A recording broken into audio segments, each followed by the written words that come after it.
Summer এই এজেন্সিতেই জবের interview দিতে এসেছিল।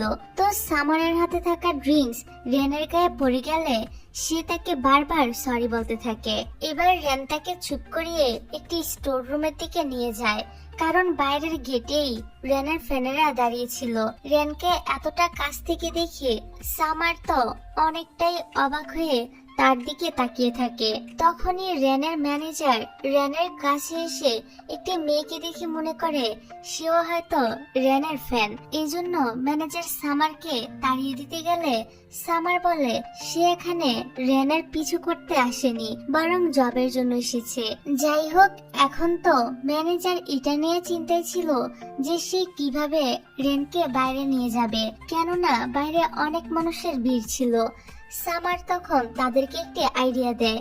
সেই স্টোর রুমে থাকা মেয়েদের ড্রেসগুলো রেন এবং তার ম্যানেজারকে পরিয়ে দেয়। তাদের দেখে একদমই বোঝার উপায় ছিল না যে তারা আসলে ছেলে মানুষ। তাদেরকে দেখতে ফানি লাগলো, বুদ্ধিটা কিন্তু খারাপ ছিল না, কারণ এ লুক নিয়ে খুব সহজেই তারা ফ্যানদের সামনে দিয়ে চলে যায়, আর ফ্যানেরা তো কিছুই বুঝতে পারে না।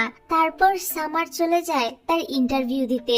সে মূলত একটি গার্লস গ্রুপের ম্যানেজার পদে অ্যাপ্লাই করেছিল। জেনি নামের একজন ডিরেক্টর সামারের ইন্টারভিউ নিতে শুরু করে। কথা বলার সময় ক্যামেরায় সবকিছু রেকর্ড করা হচ্ছিল, আর আমরা তো আগেই জানি সামার ক্যামেরার সামনে আসলেই অনেক নার্ভাস হয়ে পড়ে। এই জন্য সে তো জেনির প্রশ্নের সঠিক উত্তরও দিতে পারছিল না, তাই তাকে ইন্টারভিউ থেকে বাদ দিয়ে দেওয়া হয়। এবার হতাশ হয়ে সে তো বাড়ি ফিরে যেতে থাকে। এখান থেকে বের হওয়ার সময় তাকে রেন আবার দেখে নেয় এবং জেনির কাছ থেকে সামারের ব্যাপারে সবকিছু জানতে পারে। এদিকে সামার তখন বাস স্টপে দাঁড়িয়েছিল। তখনই এজেন্সি থেকে তার কাছে ফোন আসে এবং জানানো হয় সামারের জবটা কনফার্ম হয়ে গিয়েছে। এটা জানতে পেরে সামার তো ভীষণ খুশি হয়। পরের দিন রেডি হয়ে সে সময় মতো কাজে চলে আসে। এখানে এসে সে মার্টিন নামক গার্লস গ্রুপটির সাথে পরিচিত হয়, যাদের নাম হচ্ছে জিয়া, শ্যান, মৌ এবং লিন। এদের মধ্যে লিন হচ্ছে গ্রুপের ক্যাপ্টেন।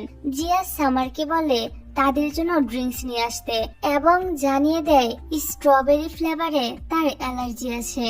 তারপর সামার চলে যায় সেগুলো নিয়ে আসতে, আর বাকিরা ডান্স প্র্যাকটিস করতে শুরু করে দেয়।